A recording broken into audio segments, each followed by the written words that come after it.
There are 2,700 robocalls made every second in the U.S. You might have been on the receiving end of one today. Yeah, there are dozens of apps that can help block those calls, but Sarah Navoy found one that not only prevents them from making another fake call, but also gets back at the scammers. When his phone rings. Because of my job responsibilities, I'm required to check my phone. Hello? Jason Silk has to pick.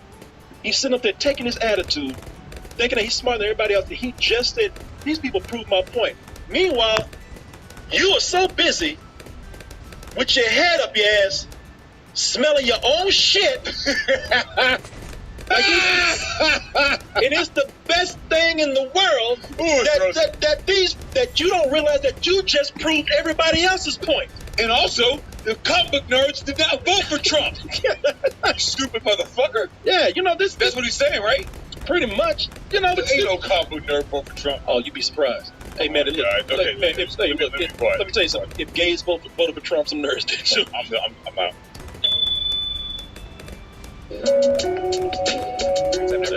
I've never had a homeless person offer to sell me. Yeah. So that was nice. I like the way, yeah. They are grateful, man. You know, they're like, he bought the guy breakfast. Yeah. He wasn't grateful for it all. No. He wasn't the kind of person he wanted, though. Yeah. I mean, if you could more considerate. Yeah. I mean, you know. He said, I said sausage. Wink. Yeah. No. What's the wink? Yeah. You know, you should have got him a shirt from dtmerch.com. Oh, yeah. He would have been very grateful for that. Hey, you look very stylish with your hoodie on, man. Like, while you smoking rock. Yeah. While you smoking that rock. Yeah, while you smoking that rock.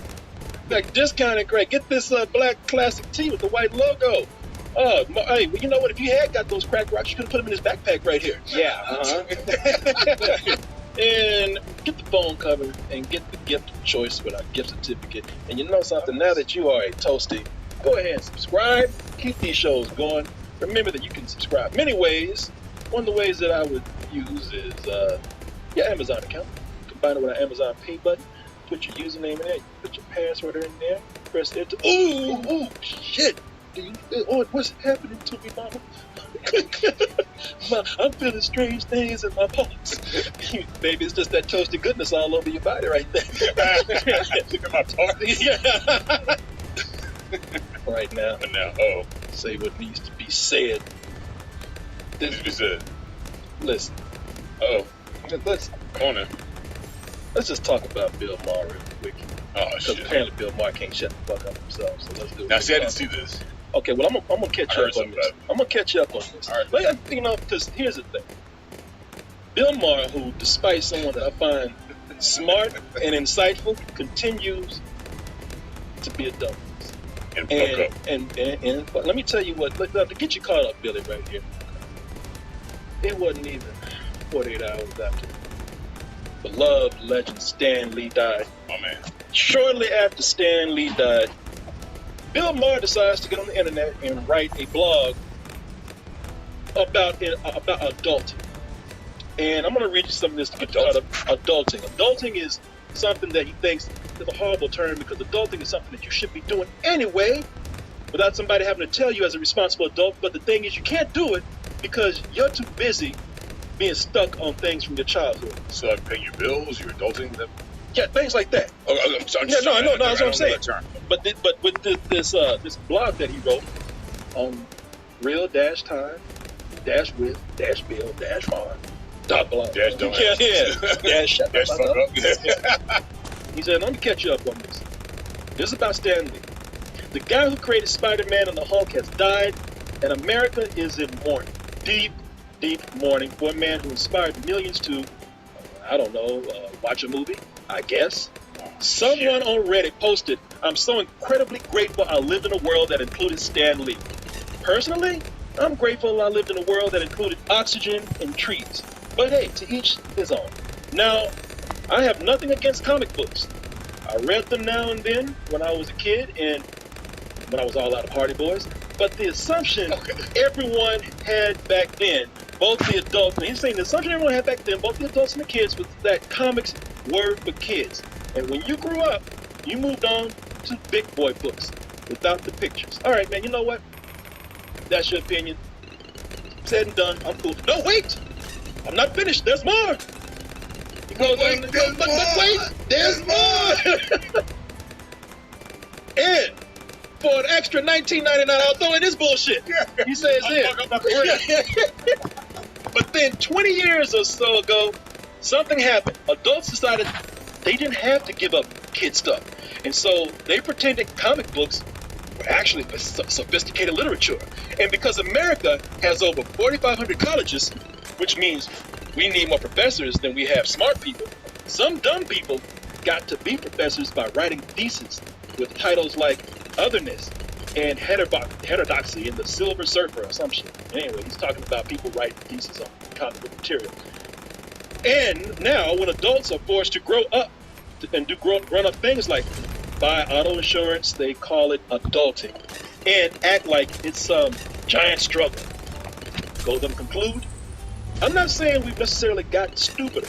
The average Joe is smarter in a lot of ways than he was back in, say, the 1940s, when a big night out was the Three Stooges short and a Carmen Miranda musical. The problem is we're using our smarts on stupid stuff. I don't think it's a huge stretch to suggest that Donald Trump could only get elected in a country that thinks comic books are important. So pretty much, if you want to narrow it down, Stan Lee helped get Donald Trump elected. If you want to break it down, I mean, that's fucking. Oh, and you're stupid if you read comics. The irony in this is that he's doing what comic book nerds do. Exactly. No line, complaining. Yeah. Bitching. Yeah, bitching. About nothing. About nothing. Motherfucker sounds like comic book guy from The Simpsons. Yeah. I'm going to complain on my blog. Worst episode. Yeah. Adulting. Worst word ever. It's extremely. I take umbrage. And adults reading comics. Umbrage. Adults reading comics. They're right about it. That's how Donald Trump get elected. I went somewhere else there, but yeah. As we said, this is not the first time that Bill Maher's hubris has caused him to say something that rubbed people the wrong way. You know, we all remember this incident here. Right. I gotta get to the ground. Working the field. That's part of that. I'm a house nigga. No, that's. Nah, you just a dumb nigga. You know what though?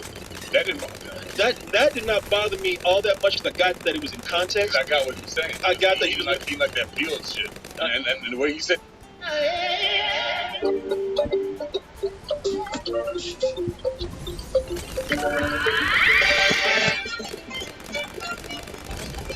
He said fields.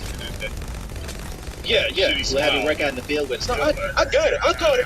I caught hell over defending him on this, saying that look, maybe I defended him. Maybe he shouldn't have said it because I know. Look, it just gets people in trouble when they say it. So, sure, but what I'm saying is, but it was in context or something. I knew he was coming from. Yeah, and he didn't mean it like that shitty way. He loves his black women, as you know. Yeah, he does. It's just like him and De Niro, boy. We fight no bitch.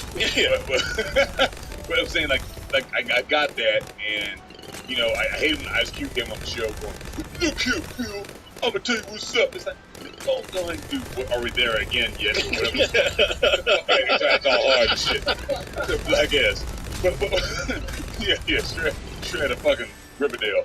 But no, but I mean, I got where he was coming from. No, I got where he's coming from He too. did fuck up, but I got. But you know where he fucked up? Because you know, no, what's up? No, it's all right. But because you know the thing is with that he fucked up. But even then, where I got the context of what he was doing, he didn't try to come out defending too much. He just said, "Listen, I made a lot of people mad," and he owned up to it. He did, and he apologized, and he actually went out and got feedback from people about what he had done. You know, he was modest about it. Yeah. You know, he was humble about it. Eric Dyson, you're that guy that he was like, "Oh man, I got you fucked up, but I know you're coming from." But it was with that incident. Sure, with that particular incident. Yeah, but here he's like, it's not the N-word. These are comic books and they're stupid. So I'm gonna double down on what I was saying. So he goes on to Larry King, and Larry King says, "I gotta ask you about this. Catching a lot of flack for your words about Stan Lee." Larry King still fucking. Yeah, Larry King. Yeah. Larry King out there on YouTube. Larry King's like, "I got your ass now. I'm still here, motherfucker." Oh no, Larry King. I'm gonna ask you some questions. Larry King didn't even set him up. Larry King was like, you're all right, Bill. Yes, I don't know what they're talking about either. You know, Larry King was up in his ass too. And Larry King sitting up here, I gotta ask you about this, Bill. And And Bill Maher, look at his lip shot. When I asked him about this, I gotta say what and Bill Maher came in and said, you know what? I said fuck you before, and I say it again. Bill, I gotta bring this up. You got a little contradiction. Like a lizard with eyes, man. With eyeglasses. You Lizard with glasses, yeah. What I was saying is a culture that thinks that comic books, comic book movies are profound meditations on the human condition is a dumb fucking culture. First of all, his bitch ass is lying. Yeah. About I don't pay attention to what every stupid thing person says on the internet. Bitch, you wrote a blog. You wrote a blog losing your shit about nothing. Did somebody give him more lip gloss? Yeah. God damn. He's juiced up like that goddamn cake batter he got on his face right now. I'm saying, man, if I gotta change my tire. And here's the thing, you wrote a blog, something that is written to be published and mass consumed on the internet. But you say you don't give a fuck about it, so why would you? I won't write 3 sentences about something I don't give a shit about. Exactly. That was 2 fucking paragraphs. Punk ass probably reads comic books too. You got right over there. Yeah. Right now. Look, I'm saying though, I'm not mad at Bill Maher like some of these other people. I'm not gonna get online and lose my shit. I'm not gonna have this rage against him. I'm not gonna go out and call him all kind of names, trying to prove a point myself. But the thing that I will certainly say, because the man is entitled to his opinion, he's certainly entitled to his opinion. But let's put out a fact based on your so-called opinion. You are an ignorant fuck. You know what I mean? That's a fact. Well, maybe the fuck part is opinion back. But but it is a fact that you are speaking out of ignorance. You come in and you are making a statement based on ignorance. I'm mad at him. Because it's one thing to be dismissive and it's one thing to be smug with your attitude towards something, but you're doing it to the point of looking down on people, thinking that you're better than them. A culture that thinks that comic books, comic book movies are profound meditations on the human condition is a dumb fucking culture. Okay. Nobody said that. You are mad? Just real quick, I'll let you talk. No, what's up? I'm mad because I support this guy. I think he's intelligent. I always defend him. And this, I'm like, man, you done fucked me up now. Yeah. I can't defend this. I can't defend this. It's like I don't know what the fuck you're doing. I don't know this person. You know what I'm saying? With political views and that stuff. I get that. I support that. I don't know what this shit is. This and I love Stan Lee. You have a problem with a lot of smart people, overconfident have, is that you start to think you're so smart that anything that you say, even if you haven't researched it, even if you don't know about it, well, I'm smart enough to know about that anyway. All my assumptions are smart. It's one thing to be smug and look down on people, but it's another to not know what the fuck you're talking about. Be a dick. And your fucking defense is, well, I don't know nothing about combos, so don't talk shit about it. Yeah, you sit up here taking this attitude, talking about